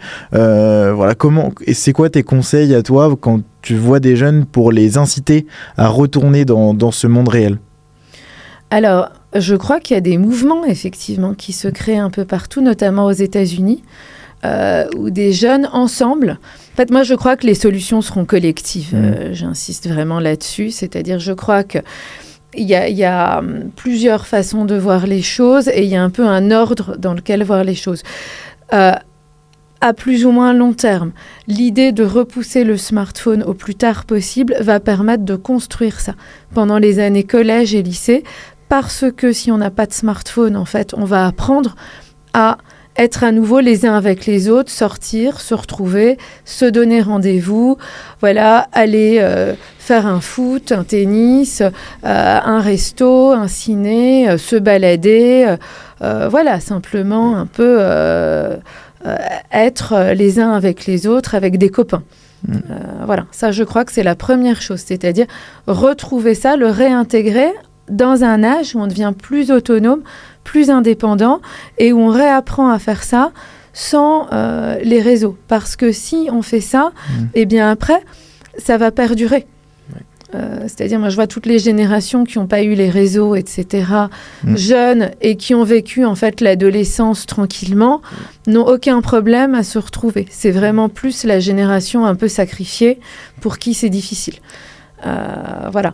Après, pour les jeunes qui en fait ont cet éveil comme vous, c'est-à-dire qui ont cette intuition de se dire, mais un peu comme ton ami qui disait, mais voilà, ma journée y passe et en même temps, j'arrive pas à faire autrement, qu'est-ce que je peux faire ? C'est-à-dire pouvoir dire à quelqu'un comme ça, mais en fait, quand tu vois que ta journée va y passer, passe un coup de fil, on s'organise au moins quelque chose dans la journée, même le soir, etc. Et puis, c'est-à-dire remettre de l'humain là-dedans. Au lieu de s'enfermer dans ce réseau qui va isoler, se dire, mais voilà, où je vais sortir de chez moi, je vais faire une course, ou je vais essayer de faire quelque chose que j'ai jamais fait. Je vais réessayer de lire un bouquin. Moi, beaucoup de gens, même beaucoup d'adultes, me disent qu'ils n'arrivent plus à lire un bouquin. Moi, le premier. Parce que le problème, c'est vraiment l'attention. Hein. C'est vrai que l'attention globale a fortement diminué. Elle est vraiment fragmentée, fracturée. Et une des choses qui aide, enfin la bonne nouvelle, c'est que tout ça revient. Ça, c'est quand même la bonne nouvelle. Et il faut vraiment insister dessus. Et on peut commencer par se dire, mais je vais lire 10 pages par jour. Et en fait, je vais voir, au début, ça va être un peu difficile. Et à un moment donné, je vais relire mes 10 pages facilement. Alors, il vaut peut-être mieux commencer par un page-turner qu'un essai de philo. Je pense que ça permet de récupérer ses capacités progressivement. Et puis se dire, mais voilà, une fois que j'ai lu mes 10 pages et que je suis à l'aise, mais je vais en lire 30. Et puis je vais en lire 50, ce qui fait à peu près 1 heure de lecture. Et donc se dire, par exemple, le soir, au lieu de prendre mon téléphone dans ma chambre, je ne le mets plus dans ma chambre. C'est-à-dire le téléphone reste hors de ma chambre, je ne mets plus d'écran dans ma chambre. Ce qui est beaucoup mieux à beaucoup de niveaux dans la vie. Donc ça reste en dehors de ma chambre. Et puis, ça peut être un endroit où je l'entends quand même s'il sonne, si je n'ai pas de ligne fixe qui peut sonner. Ou sinon, si j'ai envie de dormir tranquille, je désactive tout ce qui est notification, je le mets en mode avion. Bien. Donc ça, je crois que c'est important. Par exemple, quand je suis à table avec des amis ou ma famille, eh bien, j'ai pas de téléphone posé sur la table qui va venir, en fait, ça, il y a des études qui le prouvent, ça vient altérer la qualité de la relation d'avoir un téléphone là posé sur la table. Ça envoie un signe à l'autre en soi, comme quoi, voilà, si jamais notre conversation n'est pas intéressante à un moment donné, je vais pouvoir aller regarder ma notification pour voir ce qui se passe. Ça veut dire que je suis pas totalement disponible, exactement. Et ma qualité de présence est pas la meilleure. Oui. Et c'est vrai que ça va améliorer la qualité de présence. Donc voilà, je crois que ça c'est la première chose, c'est-à-dire d'un point de vue, retrouver en fait ces capacités-là en repoussant au maximum l'âge du smartphone, qui est un outil hyper puissant. Et c'est vrai que on a pas du tout mis en valeur le principe de précaution dans toutes ces avancées technologiques, c'est-à-dire la technologie va tellement vite et derrière les lois, etc. sont à... Faut pas suivre. Ah mais non, c'est même vraiment particulièrement lent. Ce que je disais, c'est comme si on avait tous reçu la même chose, mais qu'ils avaient oublié le mode d'emploi. Donc le mode d'emploi, on le construit au fur et à mesure en fait, malheureusement. Exactement, mais d'où malheureusement cette génération sacrifiée parce que le principe de précaution n'a pas été appliqué. C'est comme si quand on avait inventé les voitures, on s'était mis en finale à les donner même à de petits enfants en disant mais voilà, lance-toi sur la route, c'est-à-dire à un moment si on peut conduire à 16 ans, c'est parce que... 16 ans dans une majorité de pays en conduite accompagnée ici, mais c'est parce que c'est un âge où effectivement on a une prise de décision qui est suffisamment mûre pour pouvoir aussi gérer un peu ses émotions derrière un volant. On est normalement à peu près capable d'y arriver. Avant, non. Il n'y a aucun pays où on conduit à 12 ans. Parce que, on n'a pas une prise de décision qui est suffisamment mature. Et puis, ce que je trouve un tout petit peu dommage, c'est que, en soi, chaque technologie a du bon, et je pense que on a potentiellement, très bien utilisé le smartphone dans ses premières années, c'est-à-dire que quand il avait des fonctionnalités limitées, en fait, du coup, on avait moins de comportements addictifs, parce qu'on avait beaucoup moins aussi de raisons de s'y soumettre, et donc on l'utilisait beaucoup plus pour voilà, ces appels, ces échanges, pour aller se rencontrer avec des amis au bar, etc. Sauf que à partir du moment où du coup l'économie de l'attention est arrivée, petit à petit on a vu qu'il y avait peut-être pas mal d'argent à faire, parce qu'en soi, je n'en veux pas au capitalisme, mais voilà, du coup on a commencé à développer les applications pour les rendre de plus en plus addictives, et en soi ce n'est plus un manque à gagner de cette génération à ne pas savoir s'en servir, mais c'est plus que les technologies ont vraiment ont poussé le curseur très loin, ce qui fait qu'aujourd'hui les jeunes ont du mal à avoir ces repères dans lesquels ils ne sont pas ancrés, comme tu l'as dit, par rapport aux générations précédentes qui, elles, ont davantage de recul et peuvent mieux s'en servir. Donc faut que chacun un peu aussi puisse retrouver le chemin vers cette utilisation raisonnée, parce qu'en soi le numérique est génial et c'est aussi ce qu'on prône. Peut-être que Lucas, tu voulais enchaîner sur... Non, je voulais revenir un peu sur ce que tu as dit, notamment sur repousser le moment où on donne les écrans aux jeunes. Ça, c'est quelque chose qui doit être collectif, du coup, parce que sinon, il y a un peu la pression sociale de se dire tous mes amis ont un téléphone, papa, maman, est-ce que je peux avoir un téléphone ? Et on a l'impression, j'imagine pour les parents qui doivent avoir l'impression, du coup, de punir leur enfant s'ils leur donnent pas un téléphone, alors que tout le monde, ou avoir peur qu'ils soient isolés parce que tout le monde a un téléphone et eux, ils en auront pas. C'est exactement ça, parce que la première raison pour laquelle les parents donnent un téléphone, c'est pour que l'enfant soit pas le seul sans téléphone. Ouais. Donc, si on inverse la pression sociale, c'est là où on a de fortes chances, effectivement, d'obtenir quelque chose aussi. Parce que le fait d'avoir repoussé l'âge des réseaux sociaux à 15 ans, c'est très bien, parce que ça vient soutenir les parents. En disant, il y a une loi, la loi c'est ça, donc moi je suis ton parent, et on va respecter la loi. C'est-à-dire les réseaux sociaux c'est 15 ans, donc en effet, tu ne vas pas avoir les réseaux sociaux avant 15 ans. Donc beaucoup de gens ont quand même tendance à respecter la loi. Certains ne la respecteront pas, ça c'est toujours comme ça, mais beaucoup vont la respecter. Donc je trouve que c'est une mesure qui vient soutenir la parentalité et mettre aussi un curseur. Et ça, c'était vraiment nécessaire parce que jusque-là, il n'y avait pas de curseur. En disant, on sait que c'est dangereux, on sait que ça fait du mal, et donc on vient mettre ce curseur. Le problème... c'est peut-être un peu dramatique comme métaphore, mais c'est un peu comme le paludisme d'une certaine façon. C'est-à-dire, il y a le moustique et puis la malaria. Donc, le smartphone, c'est un peu le vecteur de plein de choses problématiques. Donc, c'est vrai que tant que sur le smartphone, il n'y a rien de problématique, c'est-à-dire qu'il y a de la musique et un téléphone, tout va bien, en fait. Mais le problème, c'est aussi que c'est extrêmement tentant de venir mettre autre chose dessus, et que c'est possible, et que les ados ont aussi beaucoup de temps pour essayer de craquer le truc. Beaucoup de parents, c'est ce que je vous disais tout à l'heure, ne sont pas du tout au courant de ce que regardent leurs enfants et ne s'y intéressent pas forcément en se disant bah là, il est sage, il est à la maison, il est sur son truc, tout va bien, alors qu'en fait, ça va pas. Donc je crois que c'est aussi cette reprise de conscience de se dire c'est hyper important de développer ces liens humains. Effectivement, je pense que c'est bien de le quantifier et de le mettre dans la loi pour que ça paraisse plus concret, comme des mesures qu'on pourrait avoir un peu médicales avec l'alcool ou le tabac, etc. Voilà. Mais pour les parents qui ont déjà des enfants avec des smartphones, quels seraient tes conseils pour essayer d'améliorer un peu la situation ? Moi, je crois, c'est pour ça que je reste un peu sur cet âge de 16 ans, parce que 16 ans, on est en fait capable de comprendre un peu ce que tu disais tout à l'heure, c'est qu'au final, le nerf de la guerre, c'est pas le bon développement des enfants et de l'humain. Le nerf de la guerre, c'est l'argent. On est sur un paradigme qui est économique, sur tout ce qui est réseaux sociaux, et pas du tout sur un paradigme de santé ou de développement humain. Voilà, donc ça étant dit, je crois que quand on est un peu grand, on est capable de comprendre comment sont construits en fait ces réseaux, comment au final... on n'est pas le consommateur, mais le produit qui est consommé. Il y avait un dessin animé comme ça, je ne sais pas si vous l'aviez vu, qui s'appelle Wall-E. Wall-E, non, c'est le robot. C'est le petit robot. Oui. Et où les humains sont partis sur un vaisseau spatial et où ils sont tous, et ça a été fait avant tous les smartphones, et ils sont tous affalés dans un fauteuil avec un écran et ils ne sont plus bons à rien.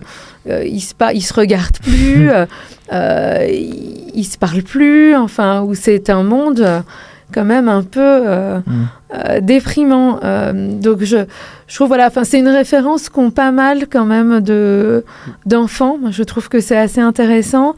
Et puis de dire au final, mais est-ce que c'est pas mieux de lever les yeux, de voir les gens en vrai, et la plupart quand même préfèrent quand on leur propose quelque chose, c'est-à-dire dire à son enfant mais je vais tout enlever et puis je vais rien te proposer à la place, c'est un petit peu compliqué parce que du coup il n'a pas pu faire l'expérience d'avoir les autres choses. Moi j'ai quand même reçu dans ma consultation des enfants qui n'ont pas de jouets, aucun jouet, qui n'ont que des jeux vidéo et qui arrivent dans mon bureau et qui se mettent à jouer avec des caplas, des choses. Et puis les parents sont très étonnés en fait de voir ça. Et je découvre au cours de l'entretien que l'enfant n'a pas de jouets, qu'il n'a que des jeux vidéo. Okay. Il faut combler le vide. Et c'est vrai que c'est embêtant pour manipuler. Enfin, il y a beaucoup de choses qui sont quand même importantes. Enfin, l'enfant doit jouer. Je le rappelle ici, un enfant doit jouer. C'est primordial pour son développement. Pas à Brawl Stars. Non, on doit jouer avec des vrais jeux, c'est-à-dire construire, faire des jeux symboliques, imaginer des histoires avec des Playmobil, des poupées. Enfin, c'est vraiment fondamental. Doit dessiner, doit pouvoir justement explorer toute cette créativité parce que c'est ce qui construit ses ressources. En fait, pour la suite. C'est ce qui fait qu'il va pouvoir écrire correctement aussi à l'école. Après, moi, j'ai jamais vu autant d'enfants avec des dysgraphies que ces 10 dernières années. Avant, j'en voyais presque pas. Là, c'est vrai qu'il y en a énormément parce que un manque de manipulation, en fait, dans la petite enfance. Donc ça, je crois que c'est vraiment important de le rappeler. Et pour les parents, pouvoir aussi discuter avec les ados en disant, mais regarde, imagine 35 heures, en fait, c'est un temps plein de travail quand on travaille. Donc, quand tu passes 50 heures ou 60 heures, tu offres, en fait, presque 2 temps pleins, un temps plein, entre un temps plein et demi et 2 temps pleins, à ces compagnies qui, en fait, n'ont pas du tout à cœur ton bon développement. Parce que c'est vrai que quand on est adulte, on peut aussi se demander un peu comme ton ami, mais au final, là, je vois que j'ai passé tout ce temps. Est-ce que ça me fait du bien? Est-ce que ça me fait du mal? C'est-à-dire, on est grand, et à un moment donné, on est grand, et on est capable de prendre une décision en se disant, bah, allez, là, je vois que ça me fait du mal, je vais faire quelque chose pour changer ça. Tandis que quand on est trop jeune, on n'est pas capable de ça.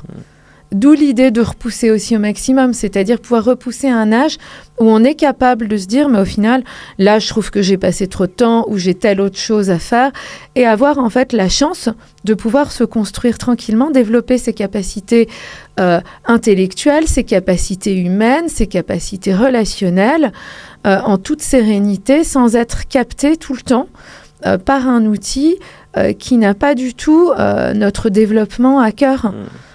Et pouvoir construire tout ça sereinement, sans que tout vienne être siphonné et tout ce temps perdu derrière un écran. Et donc l'enfant doit jouer, mais est-ce que l'enfant devrait aussi s'ennuyer davantage? Parce que c'est vrai que l'omniprésence du smartphone ou des écrans dans notre quotidien fait qu'aujourd'hui les jeunes s'ennuient de moins en moins, et l'ennui est important pour le développement de la créativité, du cerveau, potentiellement pas seulement que de l'imaginaire, mais aussi la construction de soi, savoir qui on est, vers où on veut aller. Est-ce que toi c'est un conseil que tu pourrais donner à des jeunes aujourd'hui, ou des enfants, de davantage s'ennuyer? Eh bien, moi, je crois qu'un enfant, à partir du moment où il a des ressources, ne s'ennuie quasiment jamais. Parce que dès qu'il s'ennuie, il sait tout de suite quoi faire. Il a des idées. Et je crois que c'est pareil pour un adulte. C'est-à-dire, quand on a pu développer ses ressources, eh bien, quand on a un peu de temps libre, on se dit « Ah, mais tiens, j'ai peut-être envie de faire ça, ou je vais faire ça », parce qu'on a des ressources. Et en fait, ce qui fait qu'on s'ennuie et qu'on se retrouve avec un sentiment de vide comme ça, c'est qu'on n'a pas forcément encore réussi à développer ses ressources. Et être trop de temps derrière un écran empêche de développer ses ressources. Et ça, je crois qu'il faut vraiment le comprendre. Donc, c'est vrai que quand on diminue les écrans, il va y avoir des moments comme ça, un peu difficiles. En se disant, mais tiens, là... je me retrouve un peu face au vide. Qu'est-ce que je peux faire? Je ne sais pas quoi faire, je n'ai pas d'idée. Mais il faut avoir aussi confiance dans le fait que ces ressources vont se développer et que petit à petit, ça va venir, et ça va venir de plus en plus vite. Ok. J'ai un ami l'autre jour qui me disait qu'il n'était pas du tout affecté par le téléphone, et même il m'a dit qu'il n'était jamais allé sur les trucs de scroll infini, que ce soit sur Insta, TikTok. Alors TikTok, il n'a jamais installé ça de sa vie. Donc on remarque qu'il y a des gens qui sont plus ou moins susceptibles d'être affectés par les réseaux. Moi, je sais que dès que Insta a introduit la fonctionnalité des réels pour scroller à l'infini, j'étais dessus. Mais mon ami, lui, pas du tout. Comment on explique qu'il y ait des gens qui soient plus ou moins sensibles à ça? Est-ce qu'on a même la réponse? Je sais pas. Alors, on n'est pas égaux, en fait. Et tout le monde est différent. Et c'est vrai... je vois dans les patients que je reçois, il y en a en effet qui n'ont aucun problème de téléphone. Et d'ailleurs, les parents disent, il ne le prend jamais, il vit sa vie, il fait ses trucs. Mais ce n'est pas la majorité aujourd'hui, je dirais. En tout cas, chez les ados, il y a peut-être 10% qui sont comme ça, qui ne sont pas du tout affectés et qui n'en ont rien à faire et que ça embête, en fait. Et après, je crois que c'est aussi beaucoup peut-être une question d'environnement. Et puis après, face aux addictions, on n'est pas du tout égaux. Je vois, c'est comme la cigarette. Il y a des gens qui fument une cigarette, ils fument un paquet. Et puis, il y a des gens qui, toute leur vie, fument 2 cigarettes par mois à la fin d'un dîner parce qu'ils se sentent dans l'ambiance. Et on n'est pas du tout égaux face à l'addiction. Exactement. Et donc, qu'est-ce qui ferait qu'aujourd'hui, on a envie d'y passer moins de temps sur ce smartphone ? Redonner envie de se reconnecter un peu au monde réel, parce que c'est vrai que quand on est pris dedans, c'est très compliqué. Aujourd'hui, comme je le disais, il y a beaucoup de jeunes qui ont conscience, mais c'est vraiment cette difficulté à apporter un changement, à se projeter en fait dans cet avenir sans téléphone. Comment on leur redonne envie à tout ça ? Alors, je crois qu'il faut un peu le voir comme un acte de rébellion, en disant on nous a presque un peu consommés comme ça, derrière nos écrans, comme des produits. Et se dire, mais je n'ai plus envie d'être un produit pour certaines compagnies. J'ai plus envie d'être acteur, au final, de ma vie. Et même acteur, si je vais sur ces réseaux, etc. Et donc, ce que je fais, c'est que, voilà, je crois qu'à nouveau, les solutions seront vraiment collectives. Je m'organise avec un groupe de copains. On en parle, qui ont un peu la même idée. Et ensemble, en fait, on essaye de se sortir de là. C'est-à-dire, par exemple, on désinstalle telle chose la semaine, ou on le regarde qu'une fois par jour et en fait, on s'y tient. Et puis, on essaye de se voir. Et on peut même dire, en fait, sur les réseaux, c'est-à-dire un peu court-circuiter le truc en disant, mais au final, j'ai envie d'arrêter de scroller. Qui est dispo pour se voir en vrai et faire quelque chose ensemble. Dans la vraie vie. Et je crois que ça peut être sympathique de le faire aussi. Voilà. Je ne sais pas si... Enfin, je ne sais pas ce que vous en pensez, si ça paraît complètement... ce côté rébellion... ou délirant, je ne sais pas. Non, mais c'est vrai, moi, ce côté rébellion, il m'a servi aussi beaucoup au début en me disant, voilà, j'y passais trop de temps, je le choisissais pas. Et donc non, en fait, j'ai plus envie de ça, quoi. Donc bon, des fois c'est peut-être des mesures un peu strictes au départ, mais après au final, quand on retrouve du coup à voilà, vivre des vraies émotions, que ce soit par le sport, par davantage de temps consacré à des activités de la vie réelle.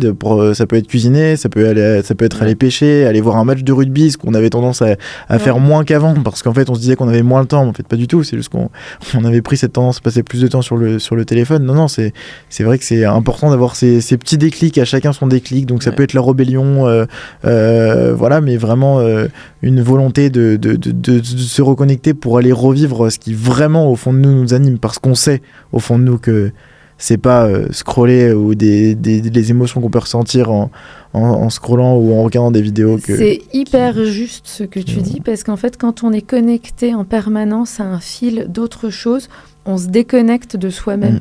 Et en fait, pour avoir ces ressources justement dont je parle, pour pouvoir ne pas s'ennuyer et avoir une vie épanouie, il faut retrouver cette connexion, ce lien à soi-même et se demander, c'est les grandes questions de la vie, qui suis-je, qui sont les autres, quel est ce monde, et elles sont indispensables. Et c'est vrai que ce temps qui est perdu, qui est volé en fait par les algorithmes, c'est du temps qui est volé aussi à savoir qui on est, ce qu'on a envie de faire, comment, avec qui, et qui empêche vraiment de se développer sur le plan personnel. Et un truc qui peut aider parfois, c'est aussi de dire à haute voix, en se disant, par exemple, quand il y a la limite de temps qui arrive, dire ok, donc là je scrolle depuis 1 heure, donc est-ce que je veux encore continuer ou pas ?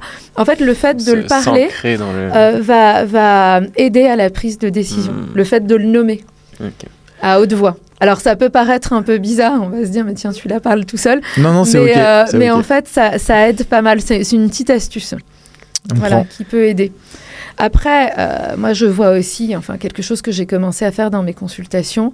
C'est-à-dire quand j'ai notamment des grands ados qui arrivent avec des troubles de l'attention ou des troubles anxieux ou des dépressions et que je trouve pendant mon entretien un grand temps passé sur le smartphone, donc généralement, au moins 5-6 heures par jour minimum, voire 8 à 9 heures par jour, je propose toujours un sevrage d'1 mois en disant on essaye de sevrer au maximum, on essaye de trouver quelque chose sur lequel on est d'accord. C'est-à-dire donc au moins plus rien la nuit, donc essayer de faire une coupure de 12 heures, le 20h, 8h, ça c'est vraiment quelque chose qui aide. Donc dire 20h au moment du dîner, on éteint tout et puis on rallume à 8h avant de sortir de la maison le lendemain matin. Et en fait, c'est presque des vacances, hein, c'est ce que beaucoup disent. Hein. J'ai l'impression de... En fait, au début, c'était dur, mais après, en fait, c'est cool, je suis tranquille. Et c'est vraiment beaucoup plus reposant, donc d'avoir vraiment cette coupure-là. Et puis de mettre des temps sur les réseaux. Alors parfois, on met 2 heures de TikTok par jour, mais c'est déjà rien. D'avoir 14 heures par semaine comparé aux 40 ou 50 heures qu'il y avait avant. Donc on essaye de trouver quelque chose sur lequel on se met d'accord. Et moi, je les revois généralement en faisant un point au bout d'1 mois sur les symptômes qui amenaient à la consultation, en se disant mais est-ce que ça va mieux ou pas ? Et en fait, dans beaucoup de situations, les symptômes ont même totalement disparu. Et dans tous les autres cas, ils se sont améliorés. Donc ça, j'insiste quand même là-dessus, sur le fait que quand on diminue, il y a beaucoup de choses qui vont mieux et très vite. Généralement, au bout d'1 mois, ça va quand même beaucoup mieux. Et beaucoup de parents me disent « mais j'ai retrouvé mon enfant ». Et je me posais beaucoup la question entre le lien avec, justement, comme tu disais, les symptômes un peu dépressifs, anxieux et le téléphone. Et je me demandais toujours si lequel était la cause ou la conséquence. Donc, est-ce que c'est parce qu'on a des symptômes de dépression, etc., qu'on va passer beaucoup de temps sur son téléphone, ou est-ce que c'est le téléphone qui engendre ça ? Et donc, le fait que tu dises que certains patients qui ont justement réduit leur temps d'écran, ça les a beaucoup aidés à réduire ça, c'est hyper encourageant, je trouve. En fait, c'est vraiment les deux. C'est-à-dire, tu vas avoir quelqu'un qui est anxieux de base, qui va en fait du coup entrer dans un cercle vicieux où il va passer beaucoup de temps sur ses écrans, s'isoler de plus en plus, déprimer de plus en plus. Enfin voilà, le cercle, on le perçoit parfaitement, mais tu vas aussi avoir l'inverse, hein, c'est-à-dire tu vas avoir des gens qui allaient très bien, qui à force d'être captés et d'être isolés, vont commencer à développer des symptômes. Donc, tu as vraiment les deux. Et c'est vrai qu'au début, on pensait, en tout cas, la plupart des psychiatres, d'ailleurs, il y en a qui le pensent encore, malheureusement, qui pensaient que c'est parce que les jeunes vont mal qu'ils sont tout le temps sur leur téléphone. Mais c'est vraiment les deux. Okay.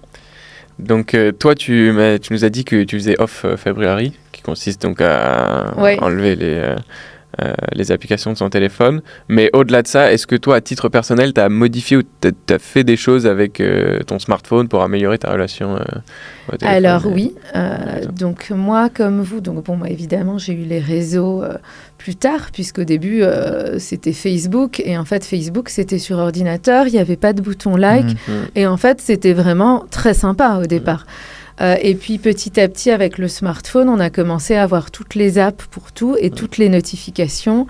Et donc, en effet, cette captation de l'attention et les boutons like qui sont apparus. Et les contenus sponsorisés, évidemment. Donc là, moi, Off February, j'ai enlevé toutes les apps de réseau de mon téléphone. Alors, j'avoue que je ne les regardais pas non plus beaucoup. J'ai eu un moment où je me suis quand même fait un peu capter par Instagram il y a quelques années. Mais bon, pas du tout comme des jeunes, parce que, évidemment, par la force des choses, je travaille, j'ai une famille, donc je n'ai pas non plus un temps fou qui est disponible. Et donc, c'est exactement ce que tu décrivais, c'est-à-dire j'avais parfois l'impression d'avoir passé un quart d'heure et en fait 1 heure était passée. Et là, je me suis dit, oulala, ça me prend vraiment trop de temps alors que j'ai besoin de mon temps, j'ai beaucoup de choses à faire. Donc, j'ai commencé par me mettre une alerte pour prendre conscience du temps. Donc, j'ai mis une alerte de 15 minutes et en fait, je m'y suis plutôt tenue en me disant, ben voilà, 15 minutes... Tiens, je vais regarder 15 minutes, je suis par exemple dans une salle d'attente ou quelque chose.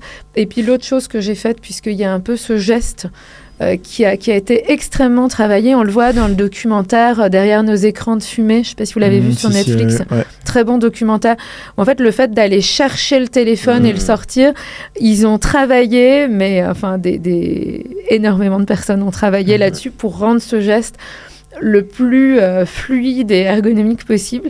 Et donc, c'est vrai que j'ai commencé à observer, donc vraiment, c'est ce qu'on appelle l'éveil autour, les gens dans la file de la boulangerie ou dans une salle d'attente, dans un endroit où ils doivent s'arrêter, à la sortie de l'école, le tac, comme ça, et à me forcer à ne pas le faire. Et pareil, dans le métro, je me suis un peu...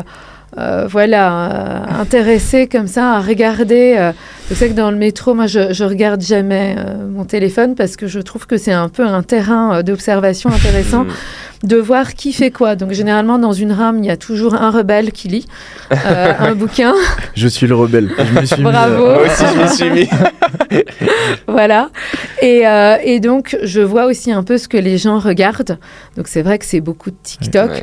Et puis, je regarde un peu le rythme aussi où on passe à la vidéo suivante. Je trouve ça intéressant. Je vois, il y en a toujours un ou deux qui lisent le journal, certains qui écoutent un podcast. Voilà. Ok, est-ce que avant les gens ils échangeaient peut-être un petit peu dans le métro et maintenant il y a deux teams, il y a les observateurs et les observés ou... Non, le métro, je trouve, n'a jamais eu une Ouais, tellement bonne non, ambiance. Mais c'est vrai qu'il y a un moment où tout le monde était avec un livre de poche dans le métro.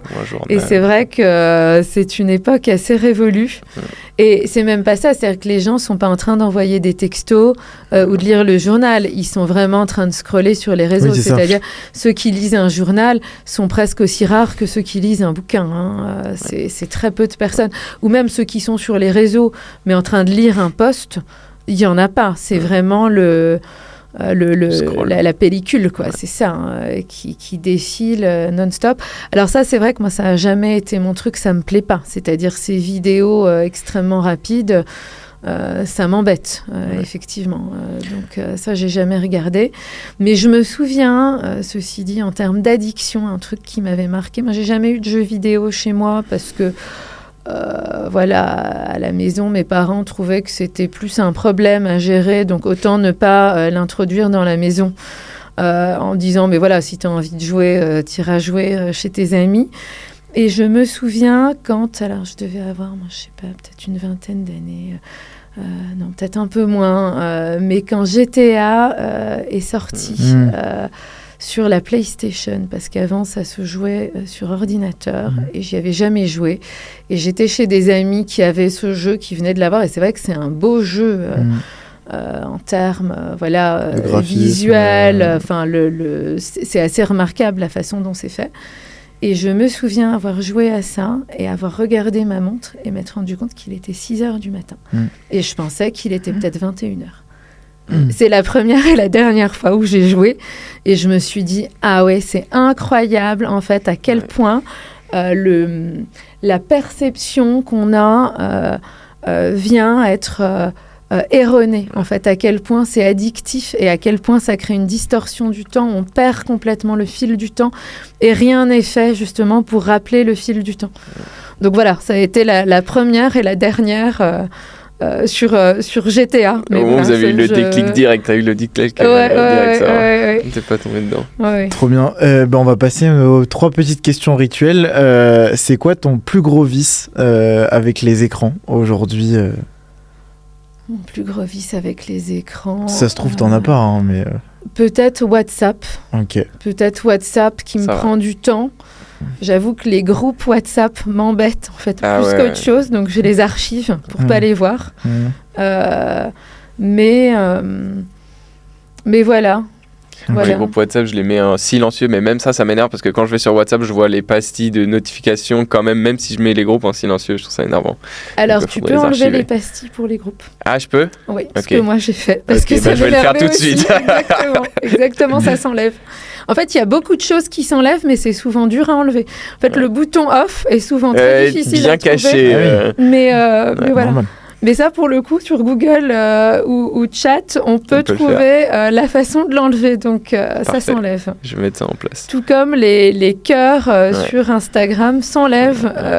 Et c'est très bien. Oui. Alors, la deuxième question, est-ce que selon toi, on peut encore reprendre le contrôle face aux géants de la tech et aux algorithmes ?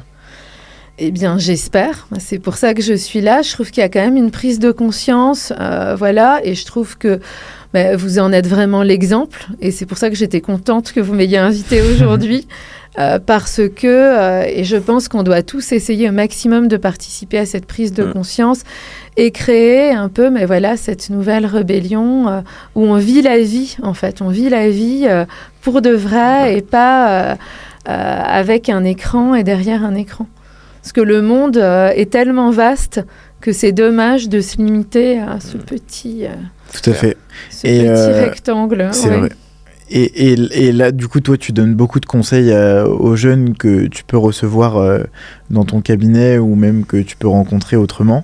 Si tu avais un seul message à faire passer à cette génération qui peut être soumise à ces dérives, qu'est-ce que tu leur dirais ? Alors, c'est une question difficile. Un seul message, après, c'est un vrai phénomène de société. Donc, tout le monde est dedans. C'est-à-dire, je pense que tout le monde est un peu...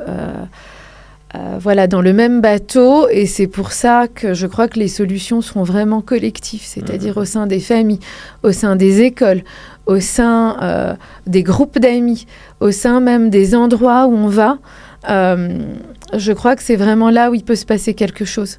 C'est-à-dire s'il y a un éveil collectif, il va se passer quelque chose.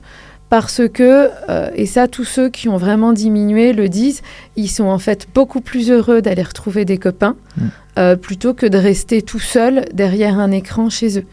Il n'y a aucun doute. Enfin, ça, vraiment, la plupart des gens le disent. Et ensemble, on va plus loin en plus. Exactement. Alors, où est-ce qu'on peut peut-être retrouver...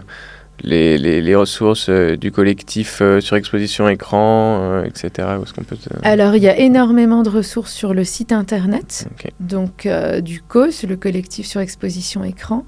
Il y a des ressources justement sur des conférences qui peuvent être organisées dans des écoles ou par différents organismes. Il y a les références des consultations écran. Et puis, il y a aussi beaucoup de conseils pour mieux vivre avec ou sans les écrans, et pour aussi comprendre comment réussir un sevrage, quelles sont les règles de base selon les âges, ce qui est recommandé. Voilà, il y a beaucoup de ressources. Et pour Attentive Génération, le site va sortir très bientôt. Et il y aura énormément de ressources aussi dessus pour les parents qui veulent démarrer des pactes entre parents, contacter les directions des établissements scolaires. Il va y avoir beaucoup de choses dessus aussi, et voilà, il est presque terminé. Super. On mettra toutes ces informations dans les descriptions. Génial. Merci beaucoup. N'hésitez pas à aller voir tout ça. Et puis merci beaucoup à Anélia, on a été ravis de te recevoir aujourd'hui. Merci à vous, j'étais ravie d'être là. Puis, je pense qu'on peut souhaiter une bonne journée pour cet épisode matinal. Yes. Merci beaucoup. Merci, au revoir. Bravo si vous avez écouté cet épisode jusqu'au bout. On espère sincèrement que cette discussion pourra vous aider. Vous connaissez sûrement un ami, un cousin ou même un voisin qui aurait besoin de quelques solutions. Alors n'hésitez pas à lui partager cet épisode. Parce que parfois, une simple prise de conscience peut tout changer. Vous pouvez nous retrouver sur les réseaux avec Season, l'application pour vous aider à sortir du scroll. Et DigiDetox pour des actions de sensibilisation numérique en présentiel. Pour nous contacter ou nous faire un retour, toutes nos coordonnées sont dans la description. Et recommandez-nous quelqu'un que vous aimeriez retrouver dans un prochain épisode. Alors on se dit à très vite. C'était Valentin et Lucas dans Scroll et Tu.